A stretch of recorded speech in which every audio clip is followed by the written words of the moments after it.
Where is Bijan Robinson going to land in the 2023 NFL Draft? We go live during the entire draft reaction show. Before, during, after, 6 hours straight live stream. Make sure you're right here. Bijan Robinson's going to be a Philadelphia Eagle, says your boy Smitty. We got some other predictions here on screen. We're going to talk about all that and more. The NFL Draft Prediction Show. It begins right now. File on in. Live from the FantasyFootballShow.com studios. It's the Fantasy Football Show. Live! Monday through Friday, 7 p.m. Eastern.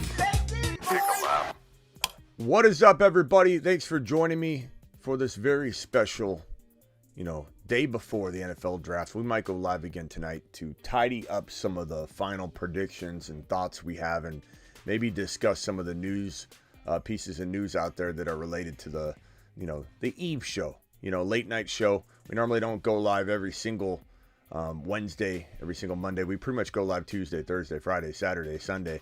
But we need to do maybe a special little live stream tonight where we talk about any final things that are floating around in the news.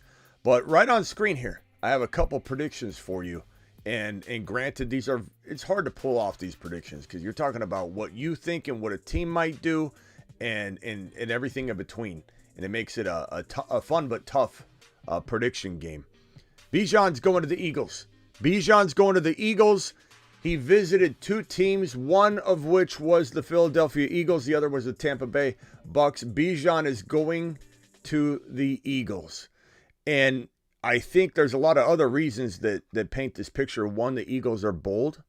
Two, the Eagles don't care what other people do, what other people think, what history suggests you should do. Chris super chatted a $1.99 chat, free draft guide if Bijan doesn't go top 10. Free draft guides if Bijan doesn't go top 10. I don't know if you're saying you're buying free draft guides for people. I'm not sure what you mean on that, Chris, but appreciate you either way. Thank you for dropping the super chat. None of this is easy to predict. Bijan could plummet to the 21 overall pick to the Chargers. They could trade away Eckler during the draft. We don't know. But I'm suggesting that Philly is bold. Philly says we don't care about historical trending of RB. Smitty, they just don't go anymore early, Smitty. Running backs don't go early, Smitty. Yeah, we hear you complaining, Caleb. And oblivious Oscar. We get it. That's the way the running backs looked at in today's running back climate, NFL draft running back climate. But Bijan's special. And he's going, I say he's going 10. He's going in the top 10. I think he climbed back into the top 10. Nothing's a guarantee. There's no lock for any of this. But Chicago, Atlanta, Philly, he's probably going in what we used to coin and call Bijan Row, because every single one of these teams was in the running before Monty signed with the Lions, before the Raiders actually franchise tagged Jacobs, and he's still disgruntled and not wanting to play there. But these two options are probably off the table at this point. But at least for now, at number 6, this is probably going to be I would say it's going to be a corner at 6, the Lions. The Raiders, they're not going to go Bijan. The Falcons could certainly try and rain on the parade of the Eagles and grab Bijan here. And I know a lot of people say, what about Algier? Bijan is generational. He's the number one, in my opinion, prospect in the entire draft class. The Bears should take him. I hope the Bears take him. This would be a fantastic location. Philadelphia Eagles. Bijan visited with the Eagles. When asked on ESPN what quarterback Bijan wanted to play for, his answer was Jalen Hurts. He said, I want to play with Jalen Hurts. He visited with the Eagles. He saw Jalen Hurts. This guy knows what he's talking about, and there's an inside track here, okay? We know that this is a potential possibility, and we know the Eagles are bold. We know the Eagles are trying to make a splash in this draft to get an edge on every team that doesn't have some of the qualities the Eagles have. And if they can level up on the run game, and they've got Hurts, A.J. Brown, Devontae Smith, and this Bijan Robinson character here for the quad This wouldn't be the tripod. This would be the quad pod. If they can develop and deploy a quad pod that is unlike no other quad in the NFL. And you could say this about the Niners if they acquired Lamar, but they don't have the quarterback support at all, or at least we know that Shanahan's setting up Trey probably for failure. But Trey's not Hurts. Trey could be very, very good, but that's down the road, and that's very unlikely to unfold because Shanahan's at the helm. And I don't think he enables Trey. He's given up on Trey. So one might say, look, you got a quad pod going on in San Francisco. San Francisco, you don't. You don't, because you don't have that quarterback in place. The Eagles would be a quad pod above all quad pods. We created animation for it. It'd be Hurts, Bijan, Devontae Smith, A.J. Brown, and you could throw Goddard in there if you wanted to say this is a fiver right here. This has got 5 monsters in this offense. Bijan would destroy in Philly. Bijan would destroy in Chicago. Bijan would destroy in Atlanta. My top landing spots for Bijan are clear as day on this board right here. Chicago, Philly, Cincy, Buffalo, tier break, tiny tier break, Atlanta. I like Atlanta. I just like the fact that these other teams have top 6 quarterbacks, top 5 quarterbacks. I mean, think about it. Josh Allen, top 4 quarterback. Joe Burrow, top 4 quarterback. Jalen Hurts, top 4 quarterback. Fields, top 5, but some would argue 3 or 4. Some people love Fields in the top 4. These situations are a little bit different. That's why we have a tier break. These are better offenses. They're more electric, ready to explode. If Bijan, Gibbs, or Charbonnet go to one of these 4 locations above the tier break, or at least to Atlanta, we are going to be ear to ear, absolutely just enamored by this whole draft. Just in love with it. Just in love with the NFL Draft 2023. Even if it gives us 2 of these running back landing spots. If Bijan goes to Philly, let's say, Bijan goes to Philly, and just one of Gibbs or Charbonnet goes to one of these 4 teams, or even Atlanta, but one of these 4 teams specifically, win. W. Big W for the 2023 NFL Draft. This is my dream. This is our dream. That we get a Bijan, Charbonnet, and Jahmyr Gibbs in landing spots right here. This is what makes or breaks finish in 2023 as a rookie that rivals whoever. All these guys, if they all land in these locations, mix match. Top 10 running backs as rookies. Top 10 running backs as rookies. Bijan in one of these locations is the number 1 overall running back out of all running backs his rookie year at the end of the year. That's how confident I am in these landing spots. Just completely confident. This broke. This news broke earlier. We addressed it on the other show. ESPN talking about Ravens could trade up to take Bijan Robinson. It's a pure spec piece. If this is true, like on any level, they're not telling anybody about it. Here, let me tell you our plan of attack. This is just a speculation piece like we do right here, and I respect it. It's fine. There's nothing wrong with it. But that is not news that people are trying to shovel out there as, oh, did you hear about the Ravens? They're going to trade up. No. People call in and say that too. Did you hear about the Ravens? No, the Ravens haven't said that. It's ESPN saying, a reporter saying, maybe they'll trade up. I could see him trading. He could see them trading up. He's doing the same thing I'm doing here. It's conjecture. He doesn't know anything other than his predictive, educated guess. So that's fine. And that's amazing. I do it every day. But it's not did you hear the Ravens are going to maybe trade? No. They haven't said that. It's possible they do it, but they haven't said that. My other prediction, and I'm going to put Isaac on hold here. Isaac, hang tight while I keep going through this. My next prediction is that Michael Mayer lands in a Detroit Lion uniform. They could go Kincaid, Mayer or Kincaid, one of the two. I don't think that the absence of Jameson Williams for 6 games is going to make them detour in a way that they just alter the state of their franchise and their future, and they muscle up on 3 amazing wide receivers without really the future quarterback play. I know a lot of people like Goff for this year, and Goff could be definitely sufficient enough to lead this team to a playoff run. But, I don't think you just go, oh, we're going to now draft one of the top wide receivers, if not the number one wide receiver in the draft class with this number 6 overall pick, and they go ahead and take JSN. I don't think JSN's there at 18. He could be. I don't think he falls. I think it's a very slim chance. He could go to 9. JSN could go 9. JSN could go easily at 11, 12, 14. He could go a number of different places. So 18 would be, you'd be lucky if you saw JSN fall there. So I don't think they take JSN here. They probably go corner if I had to guess. And then Detroit with this 18 overall pick going Kincaid or Michael Mayer. Either one, I feel like Mayer. I feel like Mayer is such a good fit for the Detroit Lions. His style of play, he's very much a Lions player. Like, he fits the mold, the script. This is what they need. This is a field stretcher, absolute space dominator. He can stretch the field. He can also play that Gronk and Kittle role where he's catching footballs across the middle of the field and just steamrolling over people.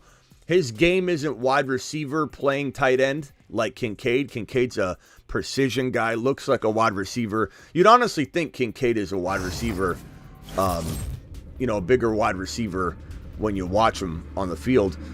But he is a very, very good tight end. No doubt about it. Kincaid and Detroit, that's fine. Either way, they go tight end. I'm just going to put Mayer here. But Mayer plays like Gronk.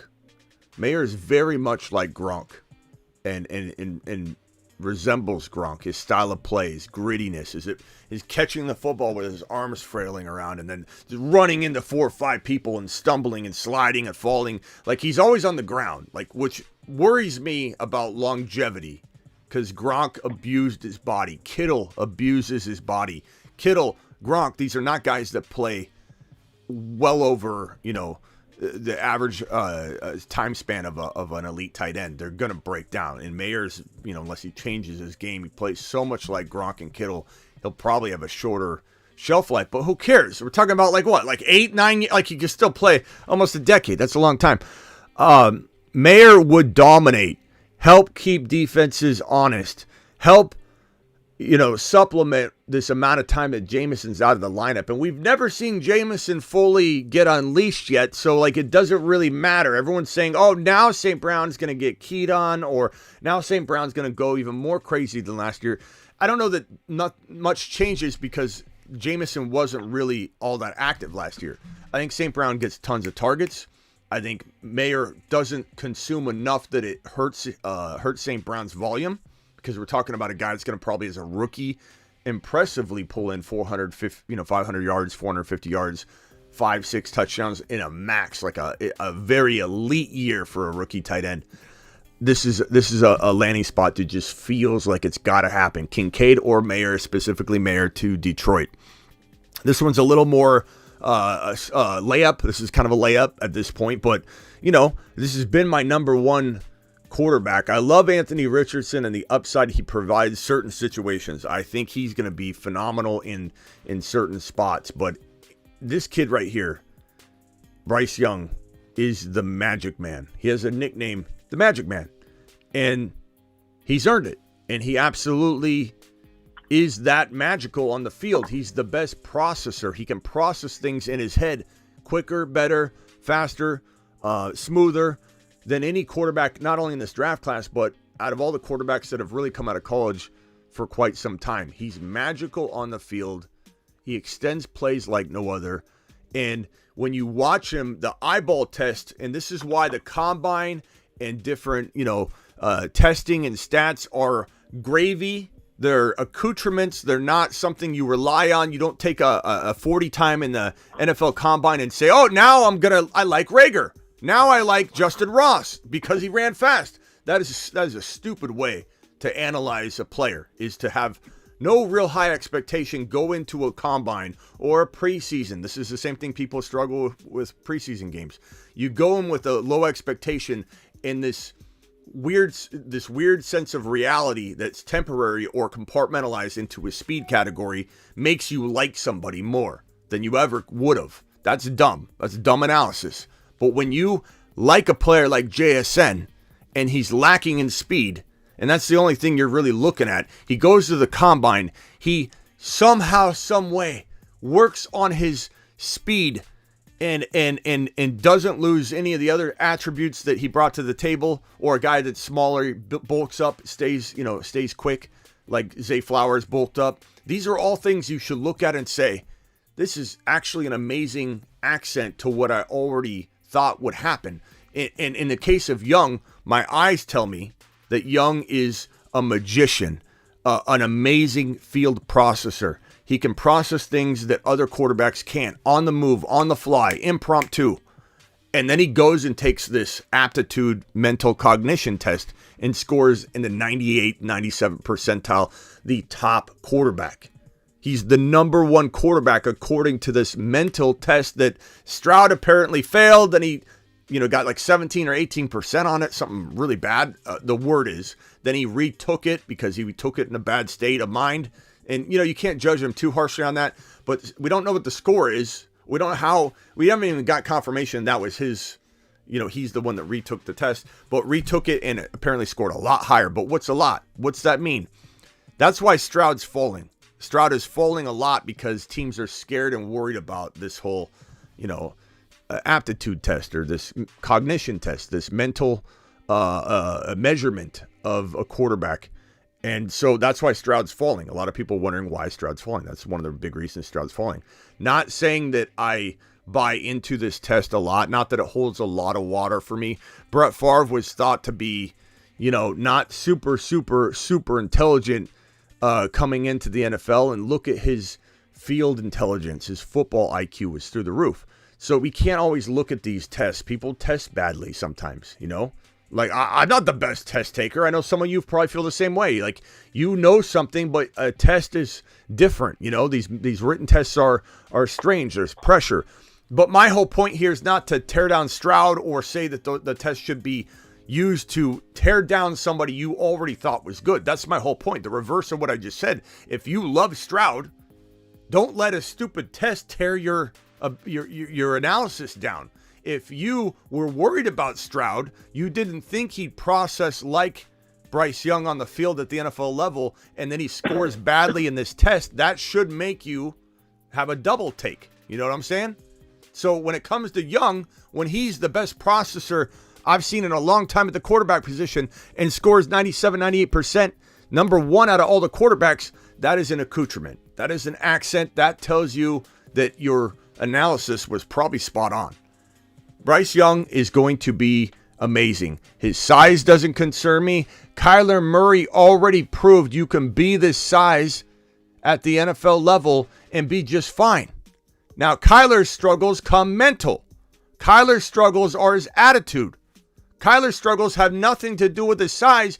If you're being honest with yourself, Kyler was ultra impressive before his mental unraveling. He was a top 4, top 5 fantasy QB, top 4, top 5 NFL QB. The Cardinals were undefeated and the best team in football walking into that season right before it all started to kind of unravel. Jeremy with a $2 super chat. Hit that thumb up button on your way in the door. Jeremy dropping a super chat. We got another super chat in here somewhere. Let me pull that on screen. Isaac dropping a $10 hauler. Isaac's on hold right now. Is this the same Isaac on hold? Yes, sir. Isaac, appreciate the super chat. Service is rendered. The floor is yours. What are you thinking, pal?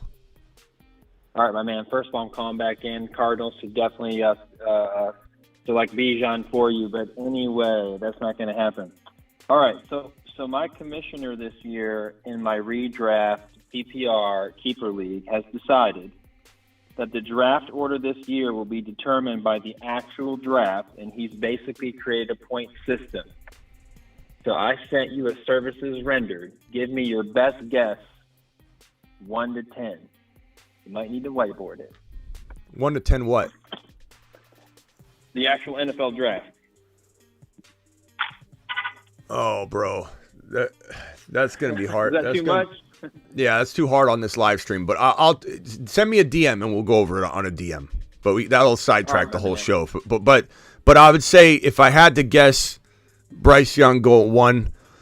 This whole Levis going number 2 thing is getting like out of control. But is it getting out of control because it's going to happen? Like it's starting to feel like it can happen. The Vegas odds are changing. Levis going number 2 would be, I believe, a mistake. I'm not saying he can't prove me wrong. I'm not writing him off completely. He's not a total bust in my mind. But I think that'd be a grave mistake. I like Hendon Hooker more than I like Levis. Like from a long-term perspective. Hendon Hooker just can't play right away. But you know what? If you're Houston, you're kind of a year away anyway. You're still about a year away. That's not the worst move. You trade down, you get JSN. Can you imagine this if you were the Texans? Okay? This would be kind of like, I feel like this is fitting for how they're doing it. Again, Isaac, DM me on Instagram right now so I have it. Let me make sure I have your message, and then we'll go over this after the draft. I just don't want to derail the whole show on that. But you're good, man. If you think about it from this perspective, okay? You've got the Texans here at 2. If they trade, Isaac, you can stay on the phone. We can still discuss this part. But if you take the Texans and you trade down to, let's say, I don't know, somewhere in this territory to take Bijan Robinson, the Falcons would be a good prospect for this trade down because they say they love Ritter, but you give them the number 2 overall pick, they might be pretty excited. The Falcons end up somehow figuring out how to get, the Texans are at 12 and at 8 now. You take Bijan Robinson here. You take JSN here. And that additional draft capital that you get, maybe it's a future first rounder or whatever, to move from 8 to 2, you get back into round 1 and you take Hendon Hooker. You got Hendon Hooker, JSN, and Bijan Robinson, and you have just a conglomerate. That's how my mind works. If I was a GM, I would either crash and burn a team within a year and a half, or we turn into a Super Bowl contender within 12 months. Within 1 calendar year, it would be an absolute just dynasty, or I'd crash and burn it. I at least admit that, but I would be so aggressive. I'd be like Miami Mike out there. Bryce Young's looking like the number 1 overall pick. Do I want him in Houston with JSN or Addison or Zay Flowers or Quentin Johnston? I do. I would probably prefer him in Houston. I think what Houston's doing is great. I think Houston is building something special. I think Houston's going to be just a great team in a couple years. I really, really, really believe that. I think Carolina's not a bad fit for Bryce Young because they've got offensive line. They've got a good staff in place. They put some decent pieces. I don't love the pieces. I'm not a huge Miles Sanders fan, and I'm not a big Thielen fan at all anymore. But those are good players to help develop Young in his infancy. You know what I mean? No one should be expecting Thielen and Miles Sanders and Young in this Carolina attack to go to the playoffs. But if you told me, hey, we got Thielen in place just so we can get a good route runner, just a very solid player for sure. Like, he's a solid player. We're going to help Young develop. Okay. And then in 2024, what if the Carolina Panthers have the number 1 overall pick or number 2 and they go get Junior, Marvin Harrison Jr. to the Carolina Panthers. And I'm not saying that that's a lock to happen because maybe Young's so good they win 8 games, 7 games, 6 games, and they're not the number 1 overall pick. But you could also trade up to get that. You could also make a whole bunch of moves in this NFL draft, possibly. But I think either way, this guy Bryce Young goes 1. Either way, this guy Bryce Young turns into the best quarterback in this draft class because he is magical. He has the most potential to be a top 7 fantasy football and NFL quarterback out of this entire lot of quarterbacks. I'm just not a big Levis fan. I'm just not a big Stroud fan. Okay, Chicago has a top 5 pick next year for sure, says Jake the Snake. Jake, I think you hit your head and you're looking at last year's standings, bro, and you've been missing. You've been in a coma the entire offseason because the Chicago Bears are winning the division. I hate to break it to you. What's up? Some guy, appreciate you, bro. Smitty, 12-team Superflex, full PPR, 0.5. QBs are Burrow, Hurts. Running backs are Eckler, CMC. Very good. Diggs, Hill, Evans, Hollywood, tight end Kittle. Should I sell Burrow for Pickett, Olave, Bryce, and a mid-23 first? No. And Superflex, Burrow is number 1, 2, 3, or 4 overall, bro. It's not even close. This is not, as much as I love Bryce and Olave, your team is absolute straight fire. I love that you'd be getting Breece Hall and Olave. I do. But you have Diggs, Hill, and Evans. You know, how much can that really help you? You're going to win another championship right now. Burrow in a super flex is just that good, bro. He's a top 5 overall lock. It seems hard for a 1 QB person, and I'm not saying that's you, but like if someone's watching right now that's a 1 QB league person, they see this. They're like, whoa, Smitty, did he just say Olave, Breece Hall, Pickett for Burrow, and you get a future pick? Such a different value. We're talking about the way we value Jamar Chase and JJ times 2. That's how much Burrow holds in a Superflex dynasty. It's a JJ or Jamar Chase times 2.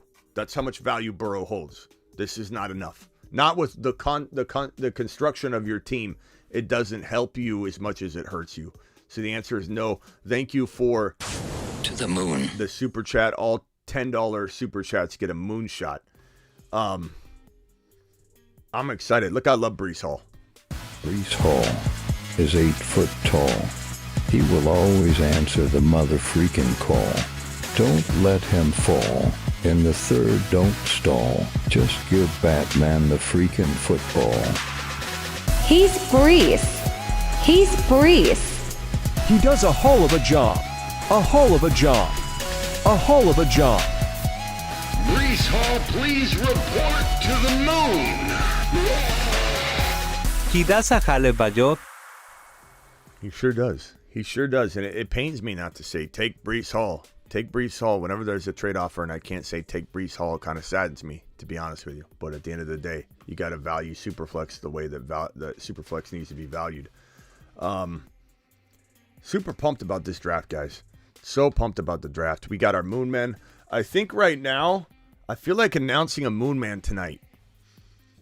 Maybe what we'll do. The Moon Men, dropping loads in outer space. So, Sean Tucker, I'm not saying I don't love him. Space Monsters. I'm not saying I don't love Sean Tucker. Sean Tucker is one of my favorite sleeper running backs. We're going to take him off for the moment until we hear more about what's going on. Satellite men. Space cadets in training. We're going to put Tucker on the reserve satellite men list just for the moment as we Mike White. This ended up being Mike White, this guy right here, but we're gonna minimize him for a bit. But Pacheco is on the satellite men list. He's not on the Moon Men list because we just don't quite trust the way they use running backs in KC. Ridley has been out of football for a while, so he's being acknowledged here. Bryce Young might end up becoming a Moon Man, to be honest with you. Richardson's a satellite man. He probably won't become a Moon Man. Just too many good players that crack that list. These are the reserves, the Mars men. He's on a shuttle to Mars. Mars men. Olave, Bijan, Burrow, Jamar Chase, Wilson, Hall, Gibbs, Charbonnet. Loads dropping and spinning aimlessly in space. These guys win leagues. They win leagues, I tell you. Jeremy with a super chat says, what do you think about 1.3 and 1.4? Damian Harris for the 1.1. 1.3, 1.4, or Damian Harris for the Bijan. Sounds like JSN. No, yeah, probably JSN and Charbonnet for Bijan. Honestly, that could be tough at the end of the day. It could be tough. I'm going to Smitty approve it because I don't know what you're going to get with those picks, and I know what Bijan is. You've just been Smitty approved. Doesn't mean that at the end of the draft, bro, I don't come back and say this is pretty darn even now. It's those draft picks, 1.3 and 1.4 are just picks right now. They eventually become players. And once they become players, they're more valuable. As I always tell people, if you take anything I say and you only take one thing away when it comes to rookies and rookie talk, it's that rookie picks get more valuable after the draft 99.9% of the time. So if you're holding the 1.1 and you want to trade it, wait till after the draft. It will increase in value because now it's not 1.1 anymore. Right now you're trading 1.1. The prospect of Bijan, but you're trading the 1.1.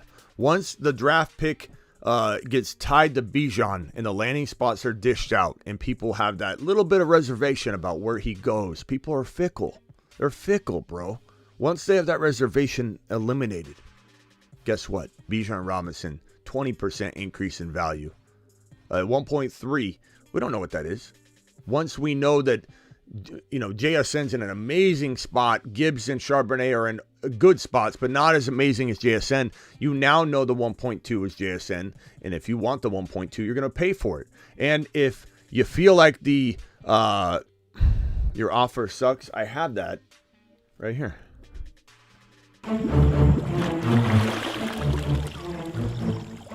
You are offer sucks. You are trade offer sucks. What happened to Tucker? Tucker's just been struggling with some medical unknown issues, and it's just been making his value tank. There could be rumors, but some people saying we'll see if he can even play football. Like, we don't know what it is. There's been rumors about it, but we'll go ahead and, I'm sorry. Jake dropped another super chat. Jake said Chicago has Carolina's first rounder in 2024 too. Jake, no one's buying into that the Chicago Bears aren't going to be amazing this year. Nobody. Justin Fields is coming out. He's coming for blood. Justin Fields, if you need a good team name this year in your fantasy football league, leave it on the fields. Just in time. Fields of dreams. Fields like making love. Outstanding in his fields. Fields so good. Fields General. My field's good. Uneven playing fields. Battlefields tested. Fields. He's for reals. Fields is going to be a monster. Fields is on the Moon Men list for a reason. This guy is an absolute gem. And he's not only going to run for, let's say they dial it back to 900, 900 yards and 9 touchdowns. He's going to throw so much more in 2023. He's going to look so much more accurate in 2023. And this whole notion that he's inaccurate because you're looking at a spreadsheet, Bob. You're looking at a spreadsheet, Bob, that says he's inaccurate. But guess what? You're not factoring in. He's scrambling around, running for his life, bro, all over the place, making things happen, putting the team on his shoulders. And then at the end of it, he's got a bad wide receiver, replacement wide receiver, because his bad wide receivers, his legitimately bad wide receivers are injured. So he's got replacement bad wide receivers running second chance routes, and he's throwing the ball either to a place on the field where the wide receiver isn't. He's throwing it away so he no longer gets smashed into the ground, or he's just trying to hit a very bad wide receiver who can't catch the football. Let's stop talking about this man's inaccuracy, his accuracy problems, because I heard the same thing being said about Jalen Hurts over and over last year. Where are those people now? Ron Naby's the only one with the cojones to say, I was wrong on Jalen Hurts. I haven't heard one person come in here and say I was wrong on Jalen Hurts when we had a chat room full of people saying he's inaccurate, he's garbage, Jalen Hurts won't be in the league in 2 years. We had nothing but negativity over and over and over. Not one person has come in and said I was wrong on him, Smitty. He's an absolute monster. There's a lot of people in here that loved him too. We had him on the tripod for a reason. The tripod, also likened to pyramids in ancient Egypt, are constructed using Burrow or Hurts, Chase or a JB Hull or Walker. Yeah. The tripod was so amazing last year. We might have to come up with a new tripod, a cousin of the tripod, of the tripod. Actually, you know what? We're going to have to come up with a couple 4 horsemen, variations, because the 4 horsemen wins leagues. If anybody doesn't know, if you're watching, you're new. First of all, hit the thumb up button. What are you doing? Number 2, make sure you subscribe, because we're live every day. But if you are new to the show, or you've just been away for a while and you come filing back in, we are going to be creating more of the 4 horsemen variety packs. And here's your 4-pack of 4 horsemen that wins you a league for as long as this lasts. I give you the 4 horsemen. Lamar Chase, Kenneth Walker, Bryce Hall, Joe Burrow, all from the 1.1 draft slot. The 4 horsemen ride 4 horses all at one time. Giddy up. we're not even sure if that's a camel or a horse at the end, but that's neither here nor there. The bottom line is when you draft a 4 horseman and you go after Ja'Marr Chase at the top of 1, you go after Kenneth Walker, who is winning leagues from the bottom of round 2. I don't even understand how this is happening. How is Kenneth Walker? I guess I don't want to ask too many questions because we're winning leagues off of it. But how is anybody in their right mind allowing this man to fall past the top of round 2 or even into round 2? He's top 5. Kenneth Walker's top 5. How on earth is Kenneth Walker falling to even the top of round 2, let alone the bottom of round 2? Sometimes at 3.1. I just don't get it. I love it. I'm smiling right now. I'm not mad. I look mad. This is just my resting face, I promise you. I'm excited. But you get Ja'Marr Chase and Walker, and somehow, some way, you get Bryce Hall at the top of round 3. And then, I'm not done. You got Joe Burrow, who used to be a 2-3 round turn staple until Fields got on his horse and Fields of Dreams started climbing above Joe Burrow. And instead of going, you know what? Fields and Burrow are the same. They both go top of round 3. Consider it done. Instead, the human condition enters the equation. And human beings everywhere just say, I can't have 2 guys sitting in that draft slot. It's like a cup of water. You throw a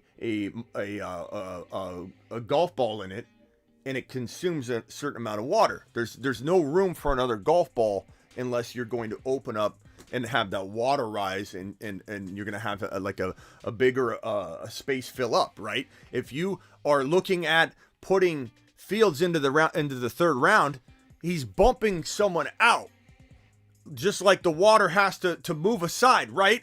And so what happens, instead of bumping one of the wide receivers or running backs down and keeping Burrow and Fields together in round 3, where's our graphic? Let's map this out. Instead of it's getting me excited. It's getting me excited. Where's Joe Burrow? Where's Joe Burrow? I got Joe Burrow somewhere on here. Joseph, cigar smoker. Where's he at? Let's get him to the top. Joe Burrow. If Joe Burrow's in 3 and Fields of Gold, Fields of Dreams, where's Fields when I need him? I need to grab Fields from a graphic somewhere. Justin Fields, where are you, pal? Come on, where are you when I need you? There he is. Okay, so Fields is right here. He's in the 4 to 5 territory. And then all of a sudden, all this great offseason stuff happens. They get DJ Moore. Now Fields goes into round 3. Instead of bumping down, let's say let's look for somebody. Oh, there's our guy right here, right in the back. Olave, would you please come forward to the front of the room, please? Chris Olave, please. Move out of the way. There he is. Instead of bumping, let's say, an Olave down, which would be amazing. I ear-to-ear grin if that happened. But instead of bumping one of these guys down, no, Joe Burrow. Joe Burrow gets squeezed down into the 4th round. I don't know why. I don't care. I'm not going to ask questions. But now, in a 4 horseman fashion, you can get Chris Olave, who's a steal in round 3. You can get our boy Kenneth Walker in round 2. We can get our man Ja'Marr Chase. Where did Ja'Marr go? Ja'Marr Chase. Move over, guys. Ja'Marr Chase in round 1. This is a 4 horseman. This is a 4 horseman. Of course, Bryce Hall is also part of this equation. Where did Bryce Hall go? There he is. They're always in the back. Always move someone to the back. Bryce Hall or Olave. Mix and match. Olave, you're out. Bryce Hall, you're in. 4 horsemen. There's different relatives to the 4 horsemen, but this is the 4 horsemen. And let's just say that you're not lucky enough to get Joe Burrow in that 4th round. You could go Fields of Dreams in this 3rd round if you wanted, and you could, if you were bold enough, to, let's say, go Drake London in round 4 or Watson in round 4, and Drake London sometimes falls to round 5, but one of these guys, this is a version of the 4 horsemen. It's glory. It's glory. It's there for the taking. You win a league. I don't know why other people aren't doing it every single time they draft. We've got a $49 hauler from Hav G's, who is absolutely magnificent, this man right here. Where's my stack of, here we go. Where's your mashed potatoes? Yeah, buddy. Appreciate you, Hav G's, dropping the 50 watt on the screen. You are the man, the myth, the legend. To the moon. Totally. Smitty approved Hav G's. The 4 horsemen, one more day till D-Day. Smitty, can I get a woo? Let's give you a standing ovation one more time. Where's your mashed potatoes? Appreciate you, Hav G's, dropping the wattage on screen. Let's hang tight. Let's put you down here where you deserve to be and hang out for a little while. Phone lines are open. My predictions are on screen. These are ones that I like a lot. This is another one. Let's drop another prediction on screen. Ziggy, show me the front door. Who's at the front door right now? Is that a package? Is Miss Smitty order some groceries? What are we doing here? What do we got? Mailman. Ziggy off. That's okay. Mailman's fine. He's not an intruder. Okay, Zay Flowers. We're going to put Zay Flowers on here as well. We're going to say Zay Flowers.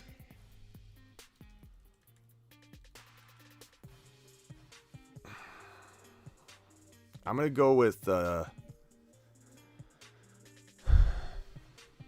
Chargers. I'm going to say Zay Flowers lands with the Chargers. If I have to throw one more prediction onto the table here, I'm going to say Zay Flowers to the Chargers. Let me find my Chargers graphic real quickly, and we'll put that on screen. Chargers. Where's my Chargers graphic when I need it? I don't see it. Hold on. I got to have the graphic. My OCD is going to make me put the Chargers graphic on screen. There we go.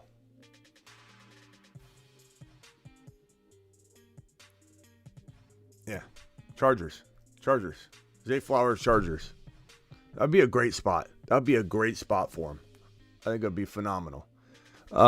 Jake the Snake, you're live on the Fantasy Football Show. Yeah, earlier in the chat, I wasn't dissing Chicago. I was actually praising them. Oh, sorry. But you were saying that Carolina could rebuild next year. Carolina doesn't have a first-round pick next year. So Bryce Young's going to – Bryce Young. I always say Bryce. Bryce Young's going to have a hard time, accumulating, high-quality talent from younger players. I feel like Carolina's not that great of a landing spot. Like I said, I feel like Houston's better, but I feel like it's a good landing spot. It's not a bad landing spot. It's a good one. They got a good line, good staff. I really like the staff, and I think that's a vital part. Like, you don't want a guy going to a horrible situation. Like, could that, like, let's just be honest here. This is gonna ruffle some feathers. I'm hesitant, but you know me. You know me. I wouldn't be shocked if the Dallas Cowboys didn't look as good as the Carolina Panthers in 2 or 3 years. I know a lot of people love the Cowboys. A lot of people hate the Cowboys. I'm really worried about McCarthy. As much as I'm a Pollard believer and I love Tony Pollard, I am very, very worried about McCarthy. And when McCarthy was sitting next to Jerry Jones in that press conference, looking like a puppet, just getting beat up like a punching bag, I didn't like the vibe I got from McCarthy. I think losing Moore is going to be a little bit tougher to overcome than people think. I don't know what McCarthy's going to do this year, play calling wise. I don't know how much, like, the fact that he wants to run the damn ball, he says, that worries me about whether they're going to bring in another RB. So I'm a little bit worried about Pollard. The fact that CeeDee Lamb finally got into his own, finally felt like he did what we expected Lamb to do. And now you're going to change the play calling. Now you're going to change your offensive approach. Now you've got a guy that I don't really believe in McCarthy. I just don't yet. Maybe he proves me wrong. But McCarthy could be there one more year and be out, and then the Cowboys have to start over. And maybe they start over really quickly, but I don't believe McCarthy is going to have a successful season. Maybe CeeDee Lamb still balls out. I'm not off of Tony Pollard because they're going to run the ball a lot. I just don't know how successful they're going to be, or if they have to change things up and get back to like what they were doing before they decided to change their offense and they got to revert back. But so I'm still going to be on Tony Pollard. I still like Tony Pollard a lot. I still think he's going to be utilized a ton. But is there another red flag now entered into the equation? Yeah. Look, McCarthy's not the same. This is not the same offense. And I might have some Cowboy fans in here that are just going to be oblivious to it and be like, no, he's going to be fine. But, like, you're telling me what's been working? The Cowboys been a top 5 potent, in terms of potency, offense in the league for a while. And now you're going to dial it back? Now you're going to try and run more, and the play caller's gone. McCarthy, I don't believe in. Maybe he proves me wrong. I'm open-minded, but I'm scared to death about the Cowboys. And I say that to circle back and say that things change quickly. Carolina Panthers, you're right. They got to acquire some other draft capital potentially, and they could. But I personally think that Bryce Young is so good, and there's a potential to bring in players that isn't just through the draft. Like, let's say they bring in a wide receiver next offseason. Who's going to be a free agent next year? 2024 NFL wide receiver free agents. Let's look that up. The problem with that, though, is none of these receivers make it to free agency. They either get traded or they get re-signed. So if you look at, like, historically over the last few years, there's not really a lot of good players that make it to free agency anymore. That is true in some cases, but let's see who's available. That's going to suck if there's not a good list. 24 wide receiver free agents. Let's see who's going to be available. Mike Evans. That's good. Mike Evans, Jerry Jeudy. This is not in no particular order. Calvin Ridley. T. Higgins, obviously that one probably gets, resolved. Michael Pittman Jr. Jeudy and Pittman are two decent options, I think. Hold on, I'm still going to. It's in no particular order, so there still could be some better options down here. Hold on, I'm scrolling through, and I don't know if this list is 100% updated, but so far those are some pretty decent names, all of which I don't think get traded, or those are some potential options. Darnell Mooney, Peoples Jones. Who else is going to be a free agent? Let's see here. I think I might be getting to the end of the list. And there's still options to trade. There's still future draft picks. The Panthers have their 2025 first rounder, so that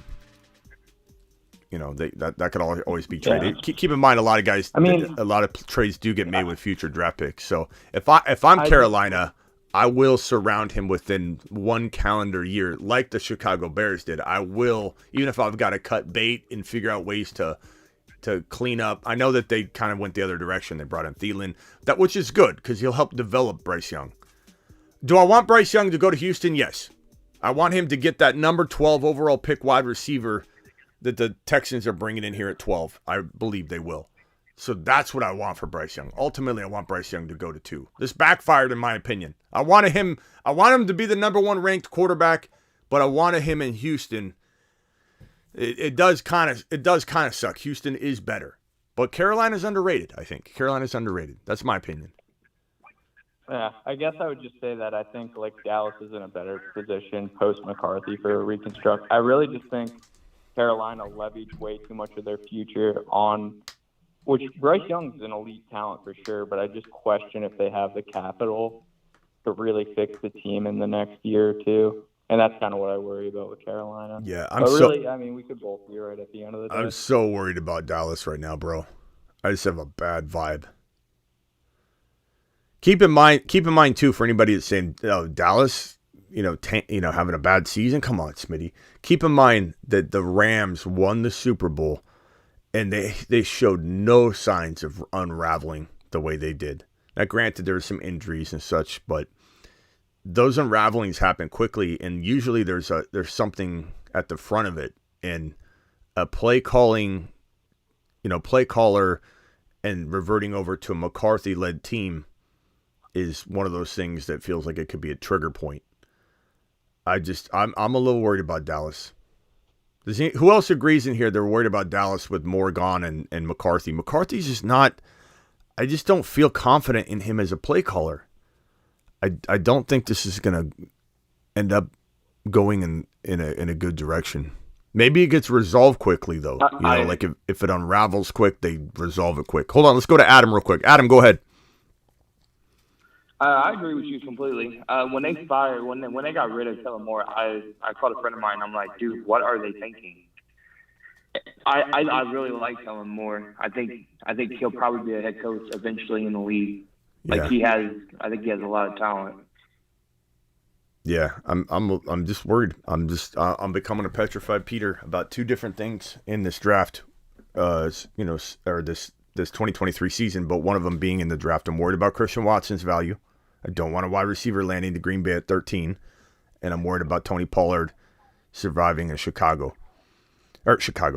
in Dallas. Love Chicago. Those are two things I'm worried about. I doubt the Cowboys even make the playoffs this season, says Peace Dog. How can I watch the draft, guys? You're going to watch this live stream, bro, because we're breaking down the draft pick by pick, going through a draft tracker and reaction. We'll be here for 6 straight hours. 1 hour before, starting at the same normal time, 7 p.m. Eastern tomorrow, and we go all the way through midnight. How can I watch a draft? You're going to watch us, bro. You're going to watch us. I doubt the Cowboys even make the playoffs, says Peace Dog. McCarthy sucks, says Jarrett. Josh Allen the GOAT.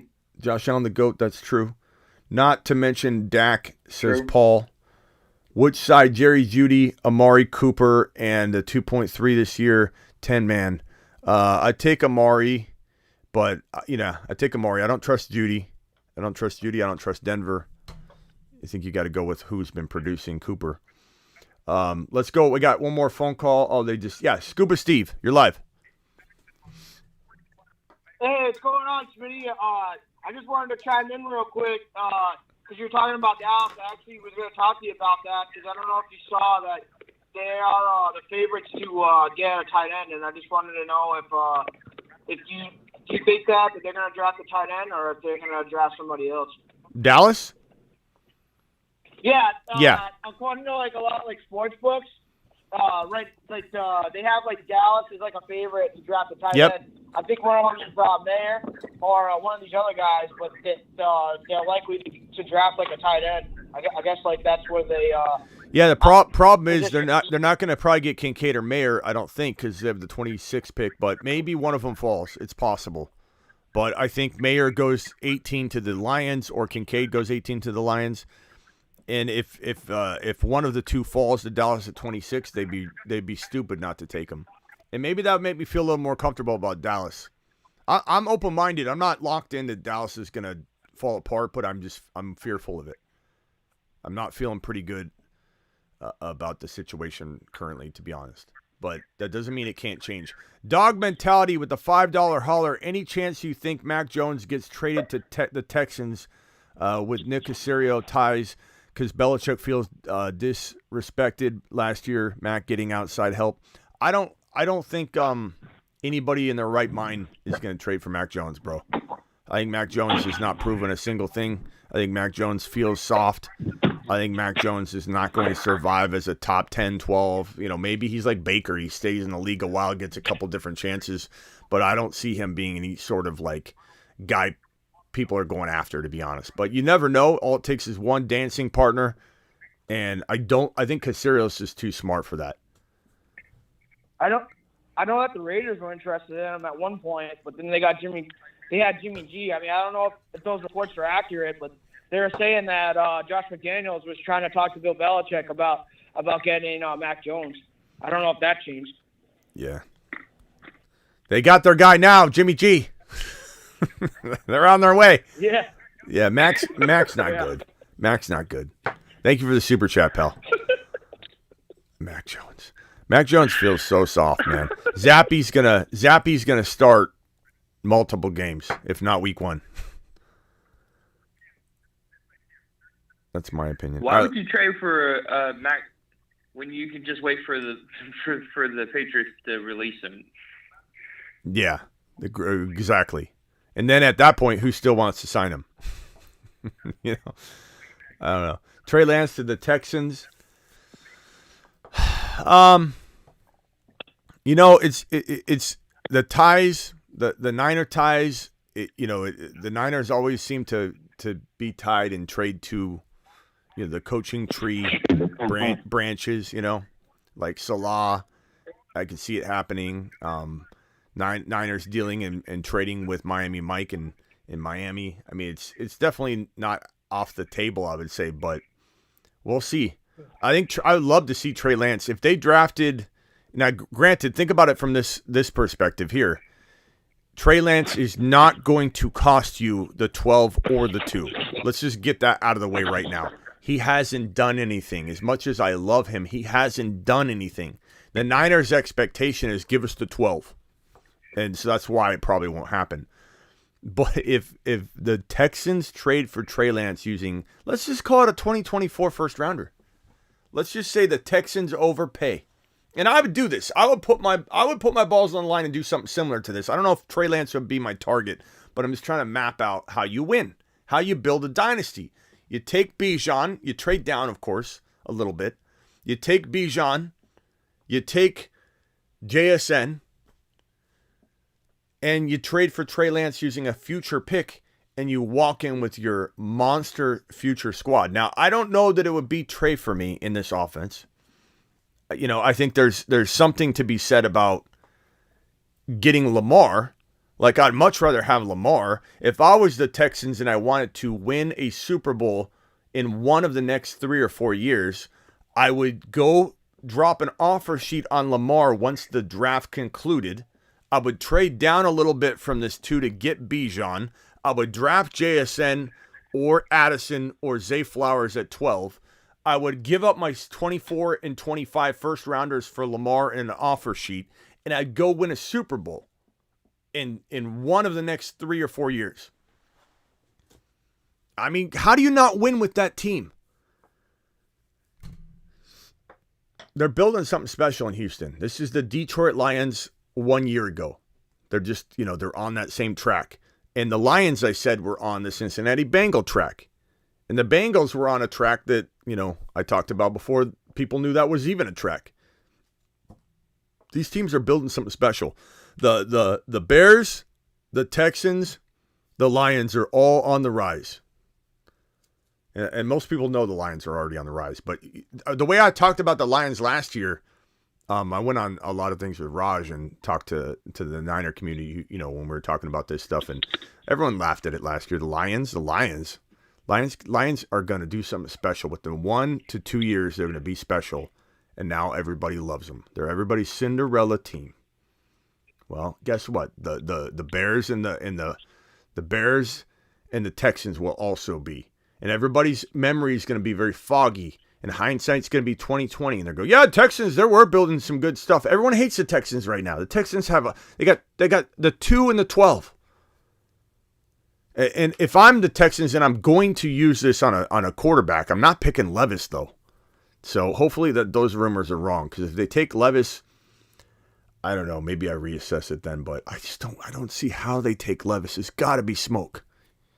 I would take Anthony Richardson here before I would take Levis. I would take Bijan without even trading down and having everybody laugh at me before I would take Levis. But I would trade down and get Bijan and Hendon Hooker and JSN. That's what you could ultimately do.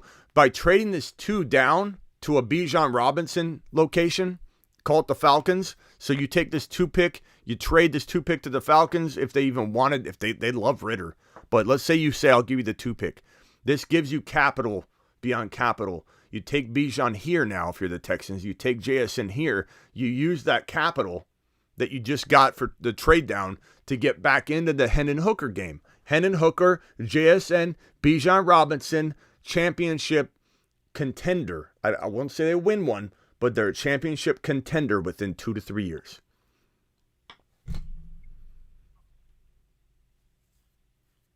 Scuba Steve. Yep. What else you got? I don't actually. ESPN's been talking about this. Some guy that works there for him he's saying that that the 49ers are looking into possibly talking to the Ravens about trading for Lamar. I don't know how serious it is, if they're just talking just to talk, but this guy posted it, I think it was today or something, on Twitter that it was like I don't remember the guy's name. I know he was verified, but he was saying that's what he was saying. I just wanted to get your thoughts on that. I think here's the thing about the Niners, and people that are Niner fans know this to be true. They're not going to let you know what's going on. They're very, very coy, and they keep things close to the vest. There's no way this information, if it's like totally legit, is out there. They just don't let it. They just don't let it slip out. They're very, very good at that. It's one thing that they're good at in San Francisco, is that this information wouldn't just be floating around. Now, it could be, I suppose, if they're trying to generate trade interest in Trey, and it's the only way they could get what they want, then that I guess could make some sense. But in general, thank you, Luke. Appreciate you becoming a member, a YouTube exclusive member, Luke. Luke to the moon. To the moon. Same thing with Justin. Appreciate you guys. Could that be a scenario? I suppose. But here's the bottom line with Lamar: he can't be traded right now. He cannot be traded. You can't. He hasn't signed his franchise tag, and he doesn't have to sign that until July 17, and he's not going to sign it until after the draft because he wants to see what teams are interested in this offer sheet process, which is going to include after the draft a 2024 and 2025 first round pick. So 2024 and 2025 first round pick getting surrendered for Lamar after the draft is going to be a thing for 2 or 3 or 4 teams, I think. At least two. At least two teams have been quiet about it. I think the New England Patriots qualify. I think the Washington Commanders qualify. Tyler, if I missed this, call back. I'm trying to accept it here, but hang tight, Tyler. The Washington Commanders qualify. The New England Patriots qualify. The Tennessee Titans qualify. The Houston Texans potentially, depending on if they skip a quarterback at 2, which is a rumor we've heard, they could go defense. There's a lot of teams in here that qualify for once the draft is over. They spent this high draft capital. Now they want Lamar. Lamar is not going to participate in signing a deal so he can get traded until he explores all his options. So the problem with that is the Niners can't make a draft day trade. The Niners can't, they got to prepare and draft and plan around having Purdy and Trey.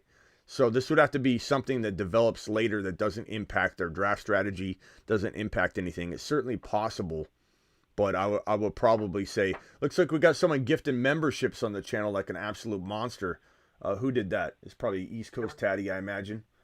Let me see real quickly. It was very blessed indeed. Gifted 5 YouTube exclusive memberships. To the moon. Appreciate you doing that, pal. But yeah, people are just spreading rumors all over the place, bro. At the end of the day, could the Niners end up with Lamar? Maybe, but it's a very expensive proposition for them too. I don't even, they can move the money around, but right now they don't have the money to do it. So there's a lot of things going against it. Let me just put it that way. All right, yeah, because I was looking at it. The guy's name is Dov Thielman, I think, something like that. It's like NFL Dov Thielman or something.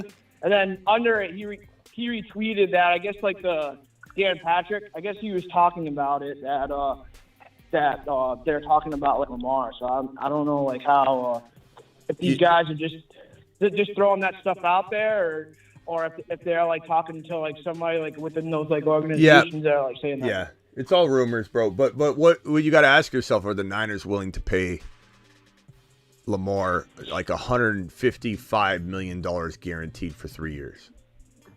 Are they willing to do that? I don't know if they will. They should. They should. They've got a window of 1 to 3 years. The Niners are not going to be the same team 3 years from now. They're not going to be the same team. They're not. So, but Shanahan doesn't know what he's doing with quarterbacks. So this isn't going to happen because this is what should happen. What should happen is Lamar should be a Niner. Because that should happen, it won't happen. Because guess who's calling the shots? Kyle Shanahan, the guy that passed on Mahomes, the guy that passed on Deshaun Watson, the guy that passed on Tom Brady, who's begging to come play and instead went to Tampa and won a championship the first year. This is the guy that's in charge of going and getting Lamar? Give me a break. Could it be, I was going to ask you, do you think it could be like some pushback between like John Lynch? Like maybe it's Kyle Shanahan that probably doesn't want him, but maybe it's like John Lynch saying like, I had opportunities to get like some of these guys like you talked about, and because I started like listening to you, we passed up on these guys. So maybe like could be like John Lynch, like maybe throwing it out there that like, hey, I'm going after like Lamar, and maybe he's just saying that because maybe he wants to go after him no matter like bro. We're so far away from Lamar being traded though. Like, that's not even in the realm of possibility right now because he is not signed to his franchise tag. He will not sign his franchise tag and take away all his options.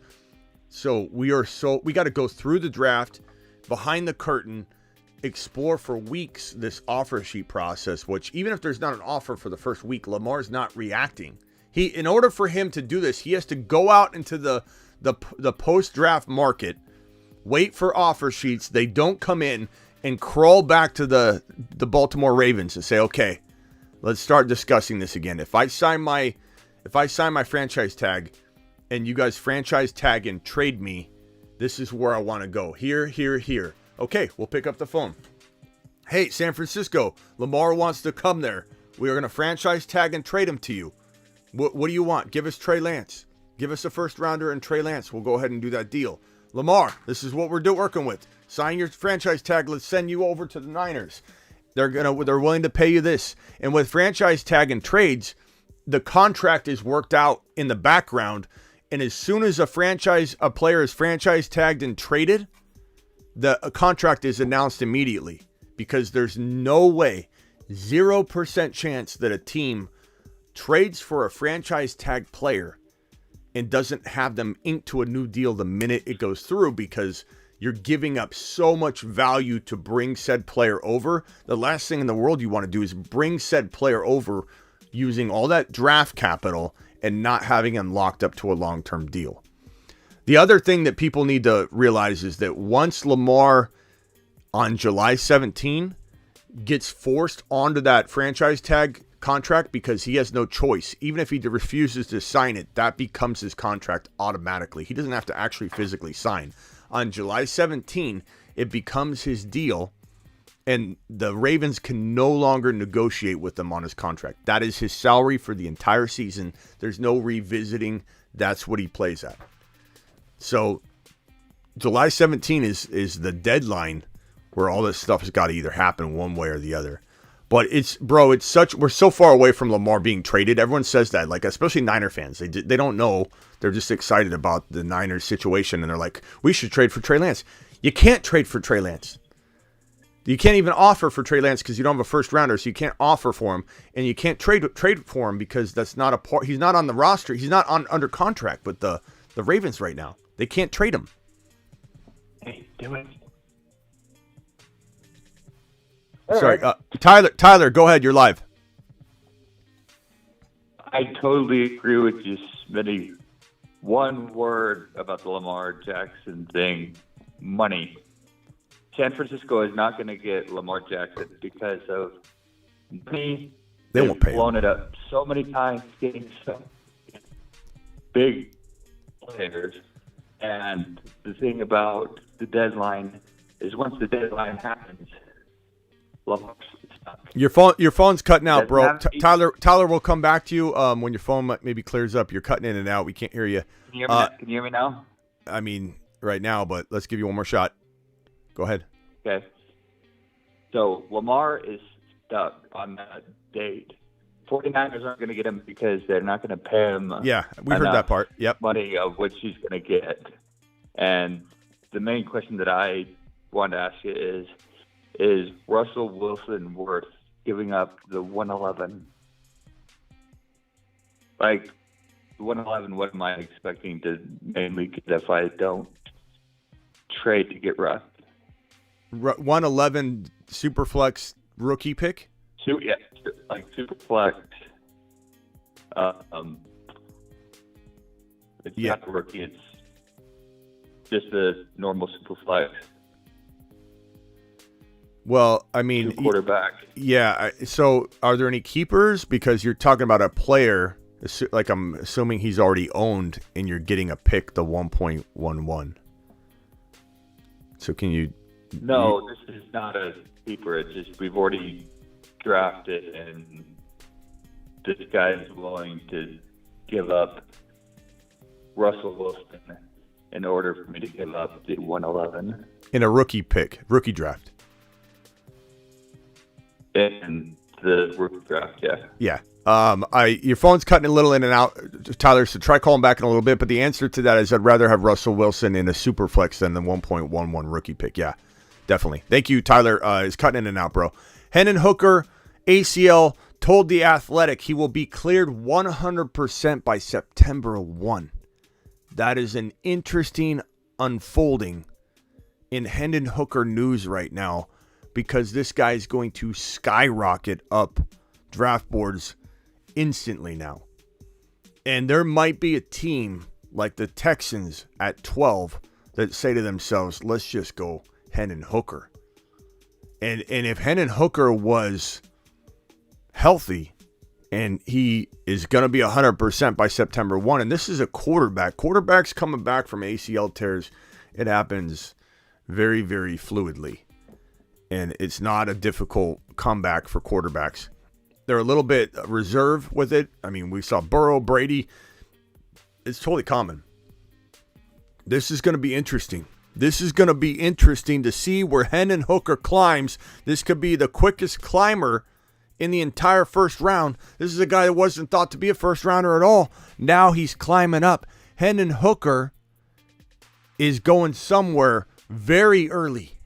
He could go as high as 10 to 15 overall, for sure. Travis just said that. 10 to 15 overall, for sure. 18, 15. He could go. I wouldn't be surprised if he went like 9 or 10, 11. I really wouldn't. Hendon Hooker could have been ranked higher than Levis. And now Levis has climbed potentially to 2. But this is great news. It adds another, curveball to the draft. It also devalues the quarterbacks a ton.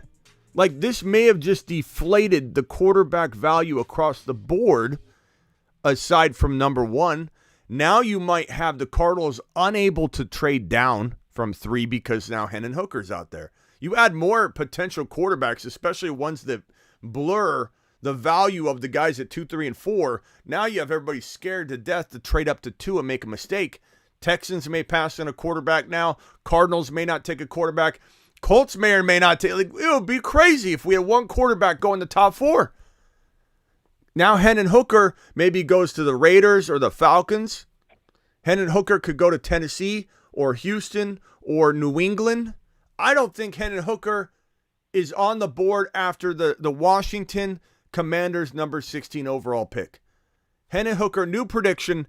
Hendon Hooker. I'm going to put this on the screen here. I got all my little predictions here. Hendon Hooker. Let me put it on screen. Hendon Hooker goes by 1.16 in NFL draft. New prediction. On screen.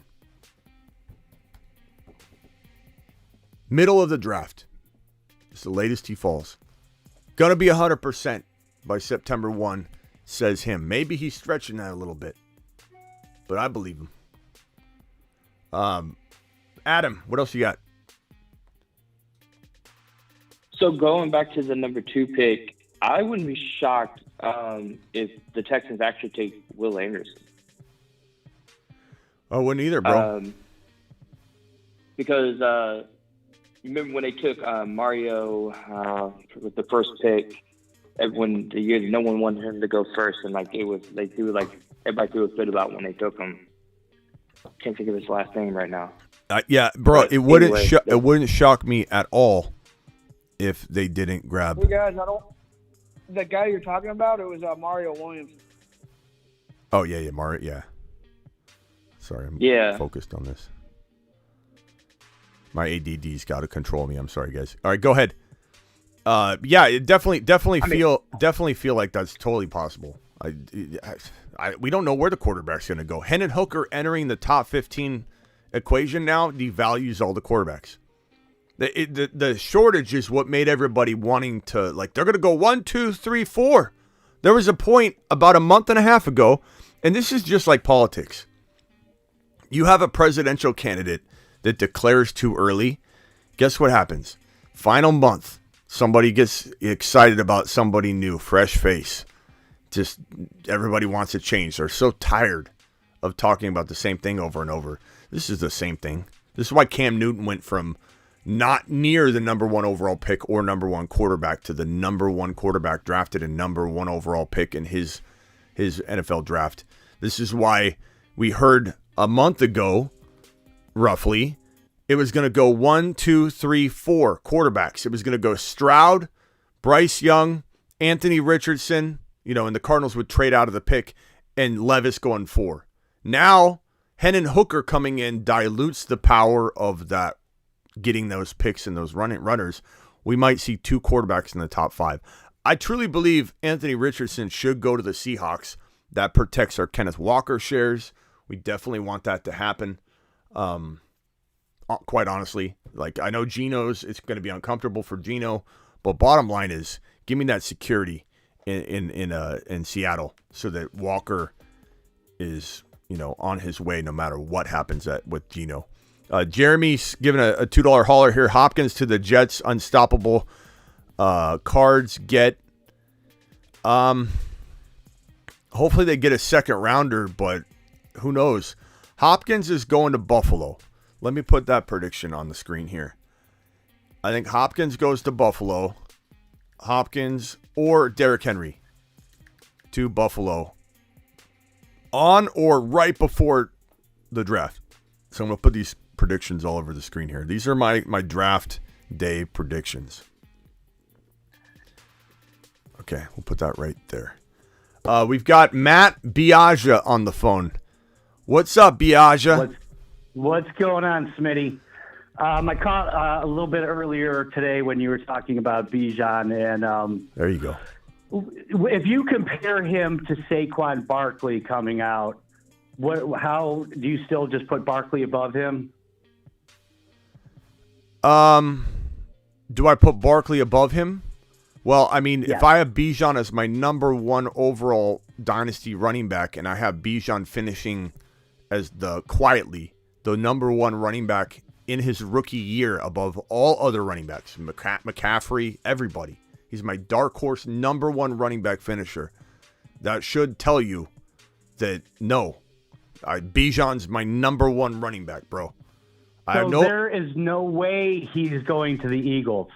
What I'm saying is then he's going to be drafted way higher than what you're saying. Well, not necessarily. He's been thought to bounce all over. And I'm not saying they're right, but we've had people that do this for a living badly, but they do this for a living, projecting the NFL draft. Have him go to the 26 to the Cowboys, have him go 10 to the Eagles. I would say the odds of Bijan going 8 or 9, which are the only places he could go unless somebody trades up into one of these spots higher. The Cardinals should take him at 3, but they don't have the balls to do it. So 8 or 9. 8 or 9. If they do, I'm going to be so excited. But 8 or 9, bro, the odds of him going 8 or 9 have to be in like the 20%, 10, 15, 20% range, which is still a crazy high percentage of going that high. But I think 9 and 10, the likelihood of that opens up a little more. This is high draft capital right in this territory. The Eagles, he's visited with the Eagles. The Bears haven't brought him in. The Falcons haven't brought him in. They've got other needs that they want to fill anyway, whereas the Eagles don't. Like the writing's on the wall for the Eagles to be more likely because they've had him come in for a visit, and he only visited with the Bucs and the Eagles. He said he wants to play with Jalen Hurts when he asked to choose any quarterback in the National Football League. He didn't say Mahomes. He didn't say Josh Allen. He didn't say Fields at 9. He could have said, I want to play with Ritter, Fields, or Jalen Hurts. That would have been my answer. Who do you want to play with? Right. I equally like Ritter, Fields, and Jalen. And I hate Tannehill. I won't play with Tannehill. I won't play with Tannehill. I won't play with Mac Jones. I won't play with anybody that has the name Zap in their last name. I refuse. That's what I would have answered. But, I mean, bro, team needs. They need offensive line. They need wide receiver. There's a lot of reasons why this is not 100%. He's still 20, 25 maybe % chance to go into the Chicago Bears, and I love it, bro. I'm here for it. Here's my list. My list is right in front of your face right here. Chicago, Philly, Cincy, Buffalo, Atlanta. Those are home run landing spots for all these 3 running backs that we have. But the Eagles don't need anything. I mean, of course they could use defense, but they don't need anything. The Bears have lots of needs. The Falcons have even more needs. The Eagles have 2 first-rounders. It's like playing with house money. And what did I say the other day? The team most likely to take an RB or JSN early, like extremely early, are the teams that have 2 first-rounders. Teams that have 2 first-rounders have that luxury of saying, you know what?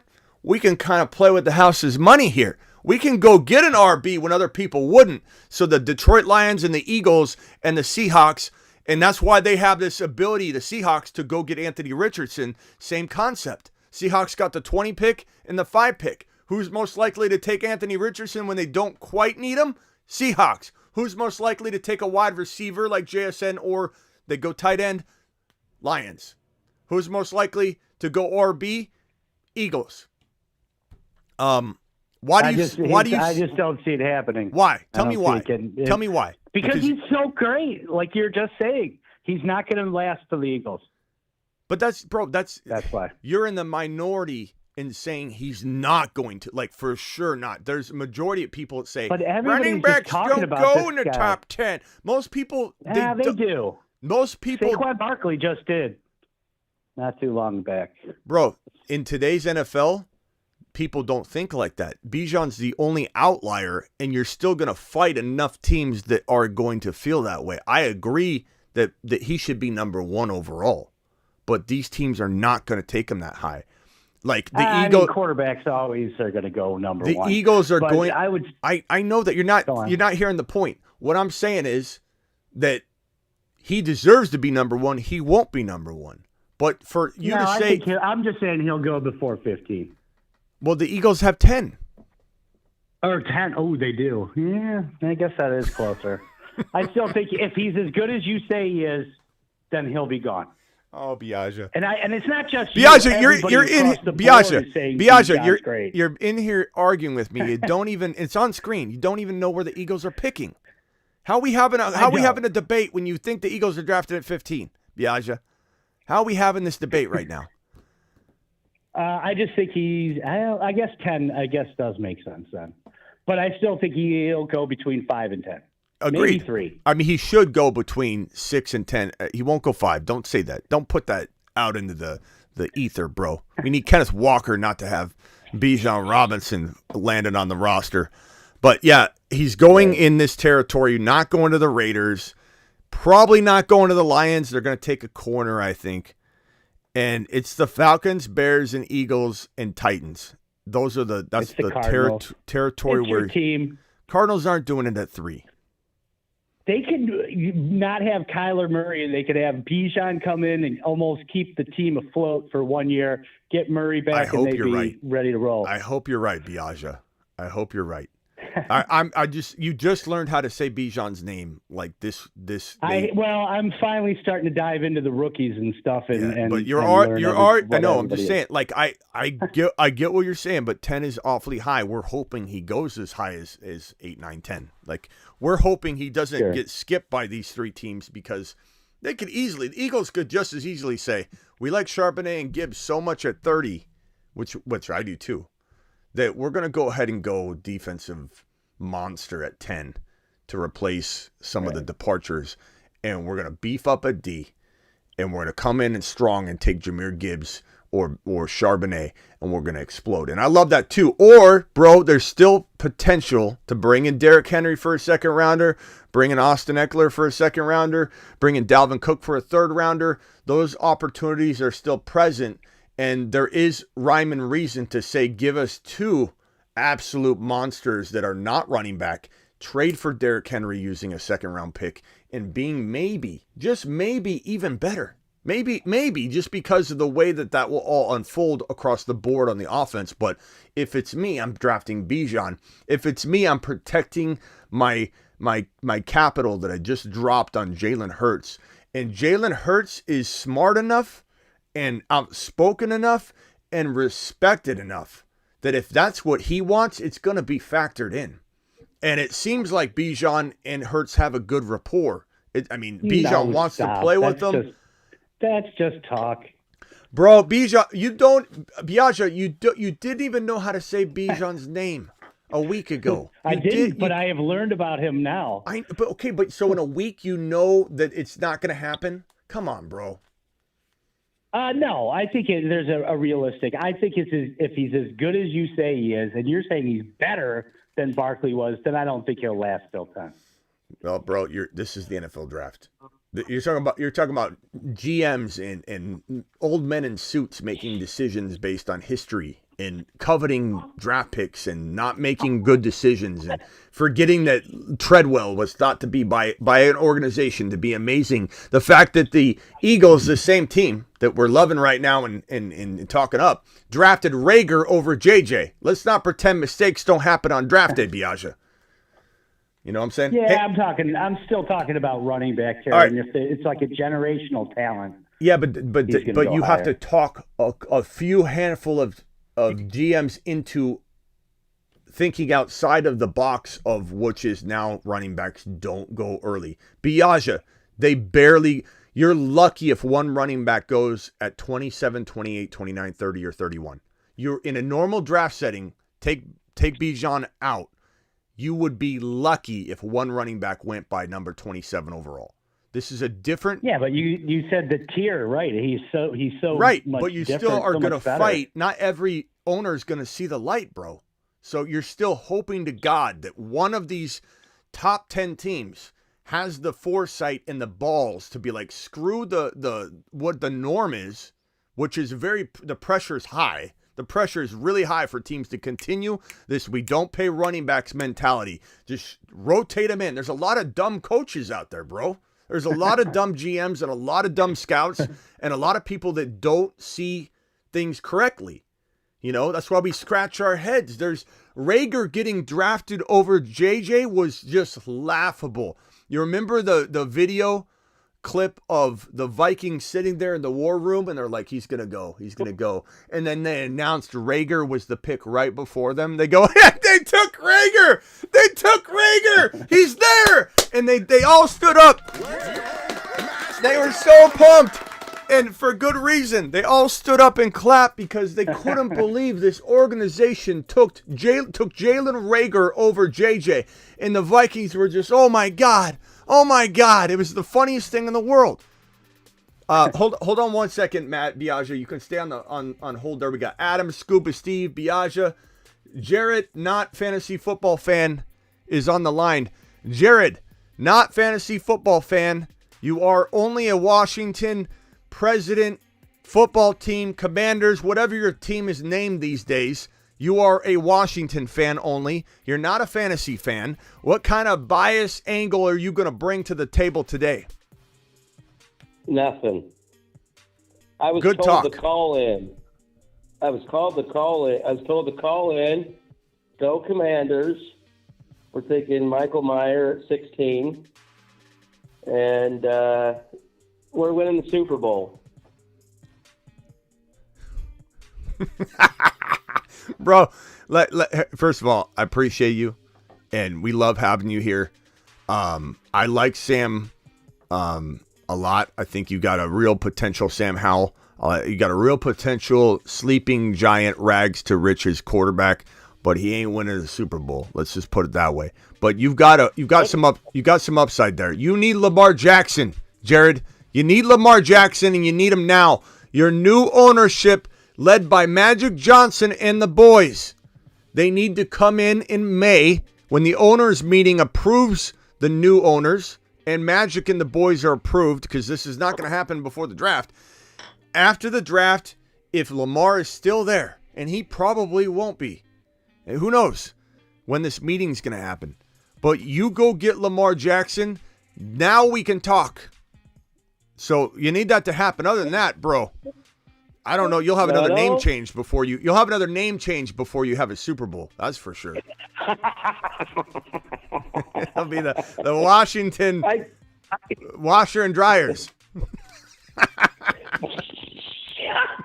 I appreciate you letting me hang out. Everybody in the chat room's always so kind and pleasant and fun to hang out with or chat and what have you. Team. That's right. I don't play fantasy football. 3 teenagers, married, and work Excuses. all the time. Excuses. Everybody in here has 2 or 3 kids they know about and a job. And you know what I mean? And you're coming in here with just the standard. I got 3 kids and a job. Bro, you know how many degenerate pals we got in here right now that are ignoring their wives right now? Their wives are out there slaving over the meatloaf, begging their husband to get off the computer or off their phone while they're sitting in the toilet. They're sitting on the toilet right now with the lid closed. They don't even have their pants down. They're sitting on the toilet, just watching the show, flushing the toilet every 3 or 4 minutes to make it look like this is taking a while. I'll be out in a minute. And they're just watching the show, bro. You know how many people find a way to watch this program? And you come in here with the standard excuse of 3 kids and a wife? That ain't going to cut it. Yes, sir. All right. We got people ignoring their families for way less than that. Everybody go buy the missus some flowers, please. In case they're listening right now. They're like, this is your leader? This is your leader. This is the guy. This sounds like have a good night. You have a good night and go. Hey, no, Jared. Who said you're relieved? Who said you're relieved, Jared? Hang tight if you can on the phone line. If you got any commander tidbits, you could throw it right in. Let's get on over to phone lines are open. Phone numbers at the top of the screen here. Unless the missus is calling you. Just give that toilet. Everybody flush the toilet once right now. I actually save water. He's right here in bed right now, listening, kind of laughing, going through the TV. So I'm just relaxing. Got home from work myself. Yeah. I got nothing. I don't watch tape on college players. I don't analyze and break stuff down like all you pros do. It's why. Let me tell you what I do agree with you on that, and I don't know if I think the Lions want Mayer at 18. So your team could come in and rain on the parade of the Detroit Lions at 18, hoping that Mayer falls. But if Mayer doesn't fall, Kincaid can go, or Kincaid can go to Washington. So I haven't seen any visits from anybody really. The only Hendon Hooker. Hendon Hooker, I think, is the only person I recall us having in for a visit. Anybody else, I don't. Look, Hendon Hooker should be a Washington Commander. That would be a really good. That could solve your problems in about 2 or 3 years. You guys could be where you need to be. The only thing I worry about is McLaurin is still going to be able to walk at that point. This guy's been waiting for a quarterback, and it's like, I don't know. Don't, Smitty. I've heard what you've had to say about McLaurin being there, and it's since like 77, and especially since 99, since Snyder's owned the team, I've been through the absolute worst, most ups and downs, and McLaurin is just he's such a good receiver and such a down-to-earth person, such a great person for a franchise, and he's stuck with us. It's like having one hand tied behind your back when you have no quarterback for as long as McLaurin's had no quarterback. It's like you guys in the bathroom right now. It's like you guys in the bathroom right now holding the phone with one hand, trying to flush with the other. Imagine if you had the fantasy football show like helmet holding phone device, so you guys could all go into the bathroom with the phone hovering in front of you, and you could just kick back on the closed toilet lid and just watch the show in peace. Have one hand free to do an occasional flush. It sounds like Terry McLaurin in Washington. We waste a lot of water. This show wastes a lot of water. I'll tell you that. A lot of water activists are very mad at this show. They say this show causes a drought because husbands everywhere are hiding in the bathroom pretending to be on the pot. Giving a courtesy flush when they have no reason to give a courtesy flush. Right. God, he's in there again. He's in there again. My husband has the worst stomach problems. You know, the wives everywhere in Facebook groups going, man, anybody have any remedies? My husband's always in the toilet at 7 p.m. Eastern. Just constantly. He's in there for an hour and a half every single day. He's got the worst comes right at the end of April. It's always the worst. Yeah, he's got SBS, Smitty bowel syndrome, is what he said. He said he coined it as. Anyway, phone line's open. Dial in. Let's go on over to Adam. Adam, what else you got? I was just laughing because I was like, 3 kids, check. Wife, check. Work, check. I'm like, hold up, that's me. I do all that. Yeah. Excuses is what I heard. I think that I said excuses is what I heard. Okay, go ahead. Exactly. I mean, Denny's got a wife. Denny's got a wife, 3 kids, and a girlfriend. And Denny's able to juggle this. He does vanish from time to time. All right, go ahead. I'm sorry. I gifted 5 more things. Did that go through or not? Because I didn't see it pop up. Yes, I see it right here. I believe. I appreciate you doing that, pal. Okay. I just want to make sure it went through because I didn't see it pop up. I'm like, maybe it didn't go. Maybe you did. I'm pretty sure you did. Can anybody confirm that it went through? Did he just send one? Appreciate it. Shower is running. Space Ricky, that's good. Be careful with the precipitation though with your phone. You might have to get a Smitty cover, some kind of Smitty cover that you can put your phone in when you have to, rotate. Like if the show goes over, you can only do the bathroom excuse so long. You got to transition to the shower excuse. You're gonna need some kind of maybe a Ziploc bag or something will work. All right, go ahead, bro. That worked for the guy in the show The League. Yeah. The Ziploc bag with his phone. Yep. I think that what's going to be interesting is to see if Stroud is the quarterback that has the worst of the Hooker news. Maybe he might. That didn't sound good, bro. I think you're making some accusations about Stroud and some extracurricular activities is what I just heard. I don't know what's going on here. Hooker, no, that's what you said. Hooker definitely creates problems.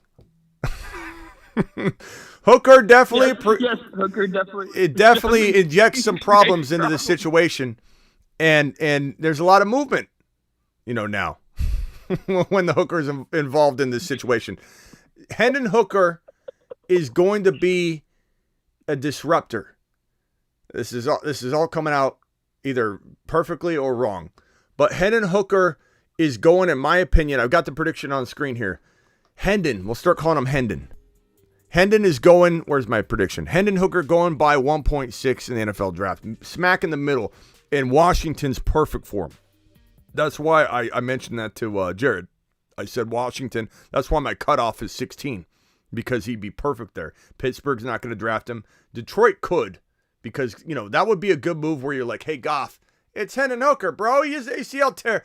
Just groom him, all right? And so Goff could be like, okay, I get it.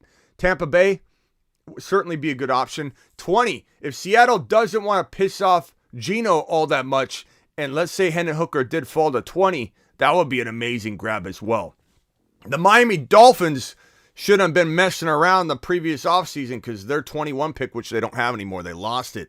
They could have maybe got Hendon Hooker. But, bro, this is New England looking at him. Houston could look at him depending on what they don't do or do here. Tennessee. I wouldn't be surprised if Tennessee took him at 11. I wouldn't. He could go that high. I wouldn't be shocked. I would have said this if the rumors about I wouldn't be shocked if they're untrue. If they're completely untrue.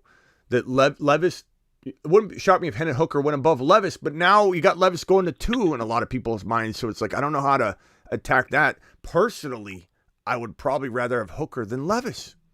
I think Hendon Hooker is a better player than Levis. A better prospect. I do. I'm not apologetic about that. Look, Levis has got a good arm, but so has a lot of other quarterbacks had a cannon. That's not the prerequisite for me. The prerequisite is the entire package. That didn't sound good either. Pause. All this Hendon Hooker talk is throwing the whole live stream for a curveball. Volunteer to Titan. What's that mean, Mitch? Did KC trade up? Is someone saying that there's news? Lakers winning losing 52-61 at halftime, by the way. Come on, LeBron. I don't see any news. Kyler Murray, here, let me put this news on screen real quick, and then I'll go over to Scuba Steve. You what? Keep forgetting I'm on the phone. I got it on mute. Yeah. What's up, man? What can we do for you? Sorry. I was just listening, Smitty. Sorry. Oh, okay, no problem. Kyler Murray. Head coach Jonathan Gannon said Kyler Murray made good progression last week as he recovers from his ACL tear. This is a coach that is enamored by Kyler, and that unfortunately means that they're not going to go Anthony Richardson or, a quarterback at number 3. Even if Stroud fell, they probably wouldn't take him. And I'm not saying Stroud. I like Anthony Richardson more, but the perception of Stroud falling to 3, 2 months ago was crazy. Like, the idea of that was crazy. So the Cardinals are going to stick with Kyler. I hope, I forget which one on the phone here. I think it was Bijan. Was it Bijan? I forget. The Cardinals should take Bijan. They really should. Absolutely. But they won't, I don't think. They might not. Yeah, I think the Cardinals are I don't know. We'll see. Especially not a 3. I think that everybody knows you can trade down a little. Like, even if you went, the Raiders would be happy to come get a future quarterback. They don't believe in Jimmy G for the long term. So the Raiders would, I believe, very easily trade up to that number 3 pick. So the Cardinals should have no problem getting rid of it if they want Bijan. Really, they should. I think they go defense. Gannon's got that mindset anyway. So, all right, what else? Jimmy G don't believe in Jimmy G. Yeah. I think Jimmy G's mom probably doesn't believe in Jimmy G, You remember when Joe Flacco's own son made fun of him? When Joe Flacco told the story, so Joe Flacco's got a good sense of humor to admit it, but he said that his son said something to the degree, I kind of forget now, something to the degree of you're not a starter in the league or something like that, and he was joking about it. And when he became a starter, his son was like, shocked by it. It's like, well, so are we. Go ahead and dial in. Let's we're probably gonna wrap up the show here in a second. Adam, you got any final thoughts? Yeah, just trying to decide, where Hooker's going to go and how much they're going to pay for and all that kind of stuff. Yeah, it'll be interesting to see how he shakes up the NFL draft. He's certainly going to shake it up. All right, bro. Appreciate you, Adam. Have a good one. Jared, final thoughts? Nothing really. No, we got the draft, of course, coming up tomorrow. No clue what we're going to do. I have no idea. No clue. Stay put at 16, trade back, gain some capital, gain some draft picks. It's hard to say. As far as free agency, not spending money, it's because we got new ownership taking over, and we're just that'll happen, I think, next off season. I think we'll see something like next off season happen. All right, give her a flush and get on out of the bathroom there. Appreciate you, pal. Oh, I'm on the porch having a cancer stick now. Anyway, yeah, hey, Smitty, thanks for having later, me, man. You have a good night. Thank Scuba Steve, final thoughts, bro. Yeah, question for you, man. I know that we're talking about some of the, the Texans and Buffalo and all those guys. I wanted to know what do you, if you can get a read on what do you think the Rams are going to do? Because these guys traded Jalen Ramsey and stuff, and then they're in their like reports of like maybe they'll trade Cooper Kupp, maybe they won't do anything. What's going on with like Matthew Stafford? And I mean, I know that they don't have like any like first round picks or anything like that, but what who do you see them like trying to grab?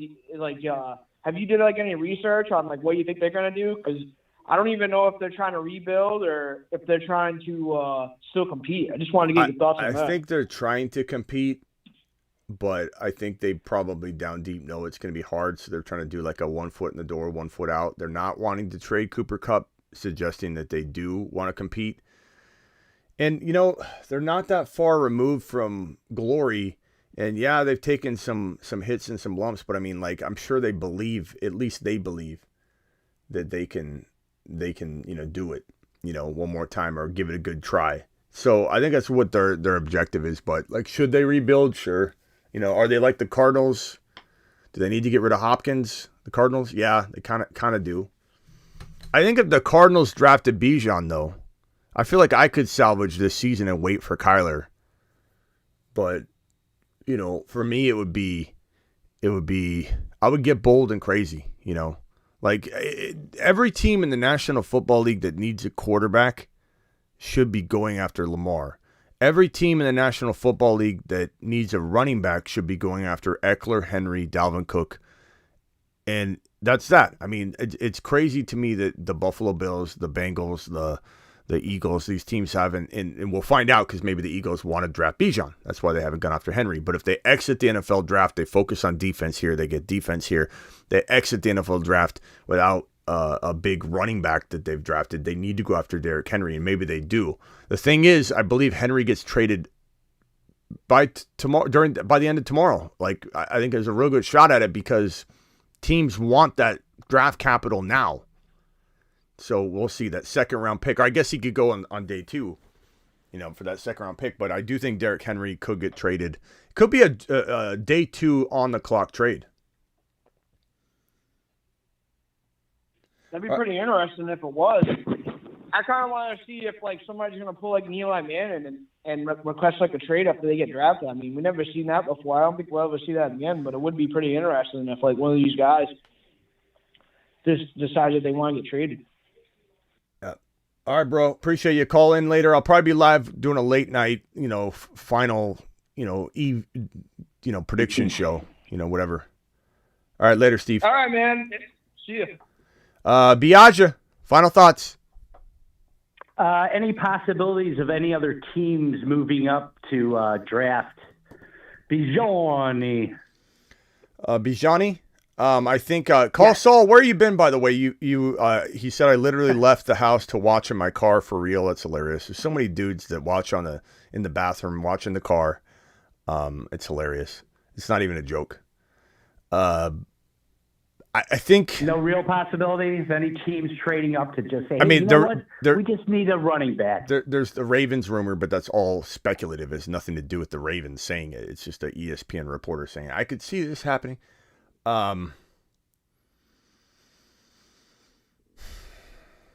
Yeah, because running backs are such a taboo early on, I know he's generational and I would trade up, but I don't know that other teams are going to trade up. Like, could the Buffalo Bills trade up to get him or something? It's possible. Could the Eagles spend this 10 overall on a defensive piece, then trade the 30 up to 14 and draft Bijan? Like, that could happen too.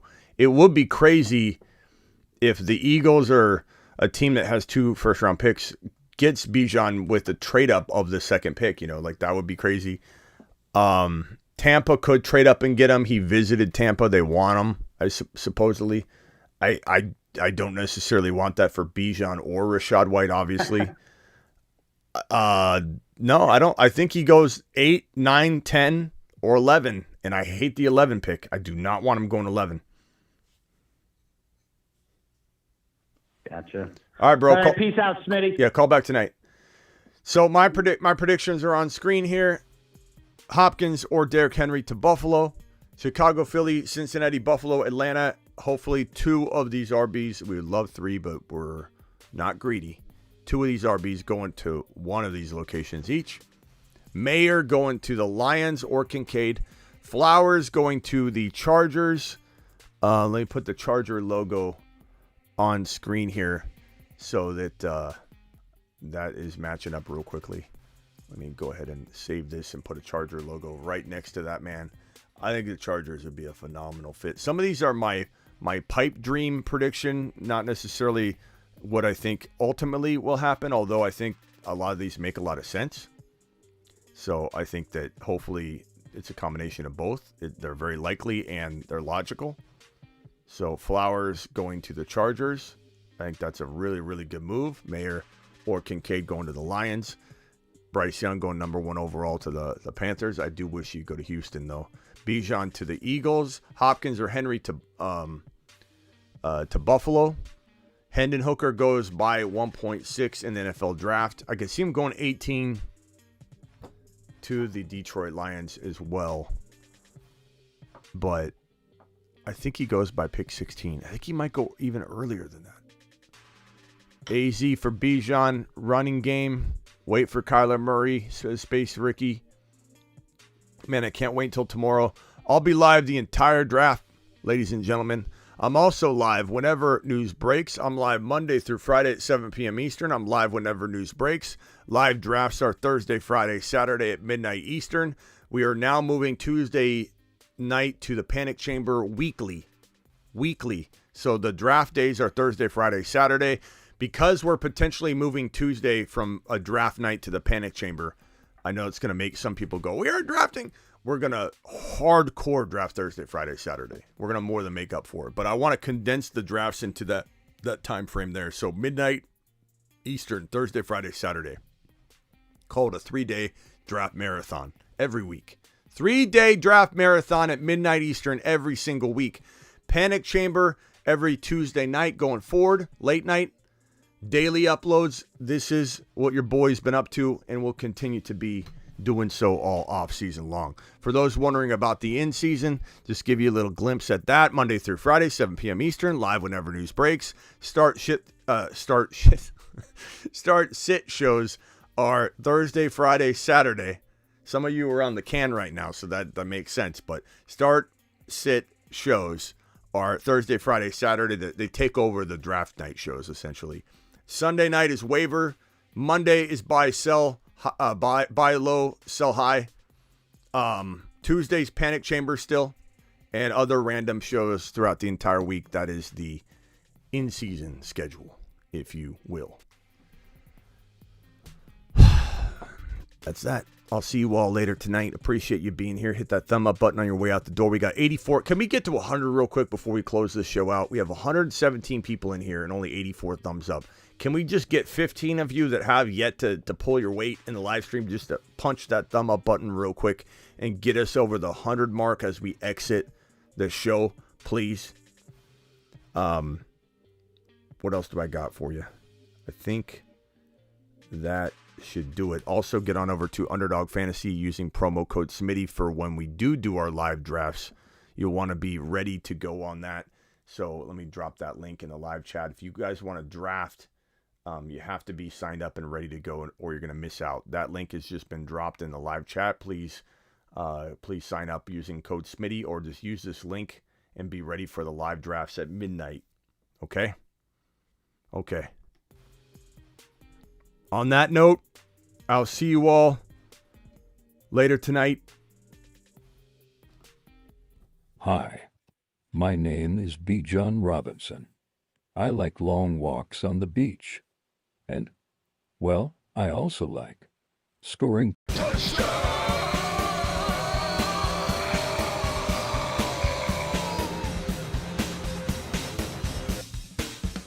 I almost forgot the Instagram messages. So hang tight. I forgot. I'll record these into the live chat as well for people. Let's see. We got Instagram message from, this is from Adam. Adam, you still here? I'm sorry, Adam. Hey, Smitty, Adam Lee here. I was wondering, I know you're high on Tank Dell like I am. What do you think his ceiling is for this year? Good question. Great question. And for those of you that don't, if you aren't subscribed, you go to my Instagram, The Fantasy Football Show, click on subscribe. $4.99 a month gives you daily access to drop your voice on the show, get your question answered. And I even, as I'm doing right here, hold down the record button so you don't have to go searching through the show. You get it in the DM, in the chat group. I love Tank Dell. I think his upside is to the moon. Problem is, he's got to be trusted and drafted into a good situation, or he's got to climb up. So the odds are against him, but he could certainly, I think, exceed expectations. He's very much Antonio Brown meets Steve Smith, but from a doubted perspective. So like 30%, 20% chance of working out. You got to expect that. You got to draft for that. You got to expect that. You got to root for him, but expect the worst. Kadarius Toney, like he climbed up. He's got to do something like that. He's got to climb up like that.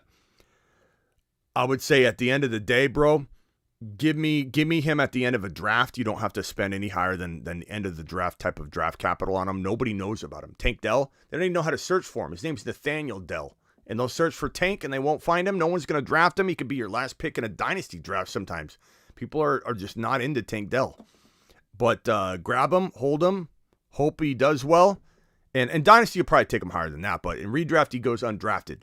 In Dynasty, he would go higher than the last pick. But you know what I mean. Just secure him, hold him, like him a lot, bro. Appreciate that, Adam. Adam, I'm going to tag you in that group. If you're watching right now, then you already heard it. But now you have my message right there.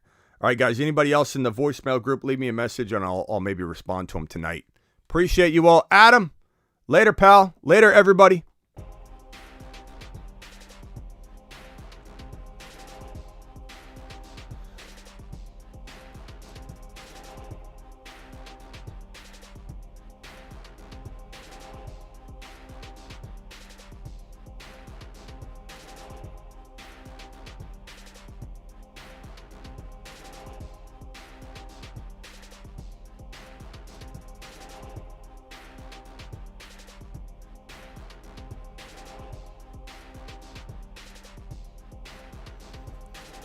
Yeah, and a lot of you real quickly are saying Bijan to the Bears. We hope that happens. He's in the concept here.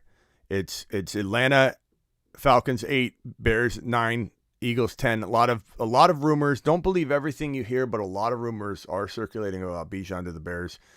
Certainly possible. Bijan to the Bears would be phenomenal. If he's a Chicago Bear, we're excited. We're excited. We're absolutely enamored by it. We love him. Okay. But there are going to be a lot of weird rumors out that could be true, might not be true, might just be a coincidence that they end up being true. Everybody's saying their mother, their father's brothers, hairdressers, Uber driver's friend who delivers groceries to the little old lady down the street said that, they love him. Of course they love him. It's no shock that there's some comments in here that the Bears are enamored by him. Everyone's enamored by him. The question is, do they take Bijan? Do they take JSN? Or do they go defense, or do they go offensive line, which is the thinking by most people that they go offensive line. But as we've talked about on the show, Bijan as a Bear makes us scream. I pass out the moment, and I just changed this today. We had it like this all week. All week we've been saying Chicago. Gibbs to Philly. And Cincinnati getting Charbonnet. That's how we've been predicting it for almost the majority of the last 2 weeks. But we are hearing a lot of Philly talk. Chicago drafts ahead of Philly, so they can definitely step on their toes and take them. But it's one of these three locations. It's these two locations in particular for Bijan. That's what we want. If that happens, to the moon. If that happens, we're excited. We're here for it. Bijan Robinson, the man, the myth, the legend. Jahmyr Gibbs is also pretty darn good, and hopefully he goes to Philly at 30 if Philly decides not to take, or if the Bears take Bijan, Philly gets Gibbs. This man, Jahmyr Gibbs, he looks better than Kamara looked coming out of college, more prepared to become Kamara. Schmitty, did you just say Gibbs was more prepared to become Kamara than Alvin Kamara was prepared to become Kamara? No!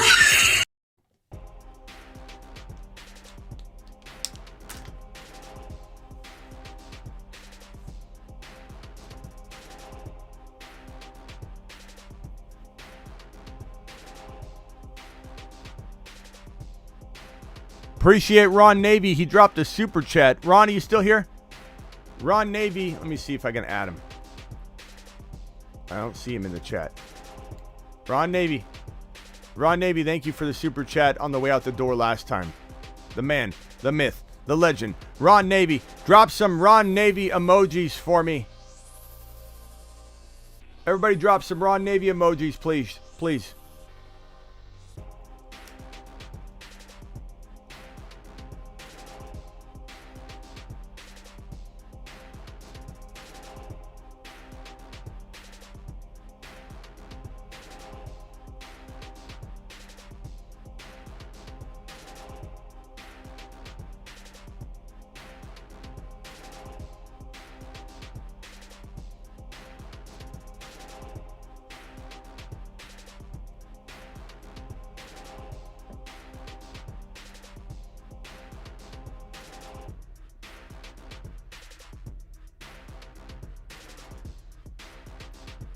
Drop some Ron Navy emojis on the way out the door, please.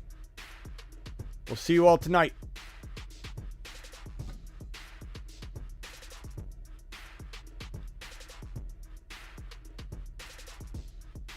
Michael K. CPA emojis. Let's go. Bijan Robinson country. Let's ride.